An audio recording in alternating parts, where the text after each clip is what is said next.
ನೆಹರು ಸಮಿತಿಯ ವರದಿಯ ಒಂದು ಭಾಗ ಕೆಳಕಂಡಂತಿದೆ.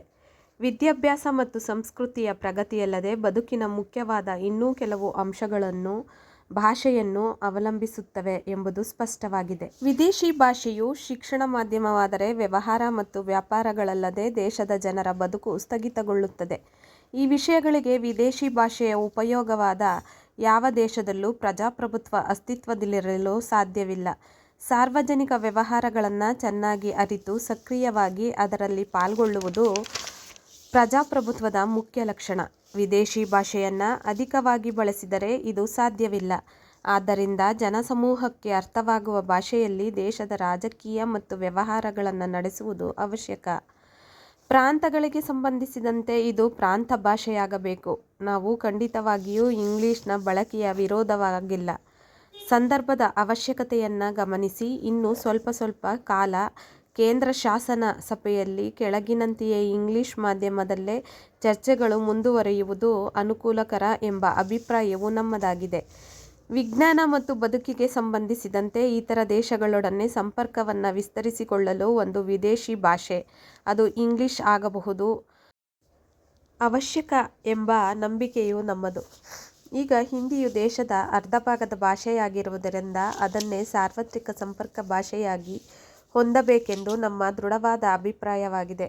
ಇಷ್ಟೆಲ್ಲ ಹೇಳಿದರೂ ಪ್ರಾಂತಗಳು ಶೀಘ್ರ ಪ್ರಗತಿ ಸಾಧಿಸಬೇಕಾದರೆ ಅದು ಪ್ರಾಂತೀಯ ಭಾಷೆಯ ನಮ್ಮ ಮಾತೃಭಾಷೆಯ ನೆರವಿನಿಂದಲೇ ಸಾಧ್ಯವೆಂದು ತಿಳಿದಿರುವುದರಿಂದ ಅದಕ್ಕೆ ಪ್ರೋತ್ಸಾಹ ನೀಡಲೇಬೇಕು. ಯಾವುದೇ ಪ್ರಾಂತ್ಯವು ಶೈಕ್ಷಣಿಕ ಪ್ರಗತಿ ಸಾಧಿಸಿ ತನ್ನ ದೈನಂದಿನ ಚಟುವಟಿಕೆಗಳನ್ನು ತನ್ನ ಭಾಷೆಯಲ್ಲಿಯೇ ಮಾಡಬೇಕಾದರೆ ಅದು ಭಾಷಾವಾರು ಪ್ರಾಂತ್ಯವಾಗುವುದು ಅವಶ್ಯಕ.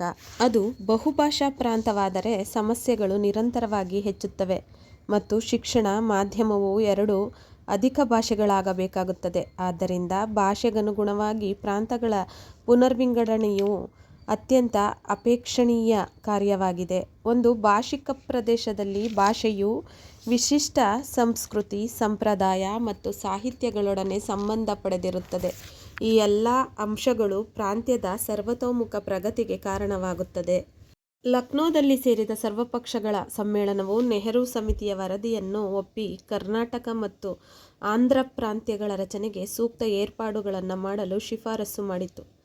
ಸ್ವಾತಂತ್ರ್ಯ ಮತ್ತು ಸ್ವರಾಜ್ಯಗಳಿಗೆ ರಾಷ್ಟ್ರೀಯ ಚಳವಳಿಯನ್ನು ಪ್ರಧಾನ ಮಾಡಿಕೊಂಡಿದ್ದ ಕಾಂಗ್ರೆಸ್ ಸಂಸ್ಥೆಯು ಜನರ ಭಾವನೆಗಳನ್ನು ಅಭಿವ್ಯಕ್ತಗೊಳಿಸುತ್ತಿದ್ದ ಕೆಲವು ಹಿರಿಯರ ಹಾಗೂ ಗಣ್ಯ ಸಾಮಾಜಿಕರ ಒತ್ತಾಸೆಯಿಂದ ಭಾಷಾವಾರು ಪ್ರಾಂತ್ಯ ರಚನೆ ಮತ್ತು ಆ ಮೂಲಕ ಕರ್ನಾಟಕ ಏಕೀಕರಣಕ್ಕೆ ಶ್ರಮಿಸುತ್ತಿದ್ದರೂ ಸಂವಿಧಾನಾತ್ಮಕವಾಗಿ ಕಾರ್ಯನಿರ್ವಹಿಸುತ್ತಿದ್ದ ಕೇಂದ್ರ ಮತ್ತು ಪ್ರಾಂತ್ಯ ಶಾಸನ ಸಭೆಗಳು ಈ ಬಗ್ಗೆ ದಿವ್ಯ ನಿರ್ಲಕ್ಷ್ಯದಿಂದಲೇ ಇದ್ದವು.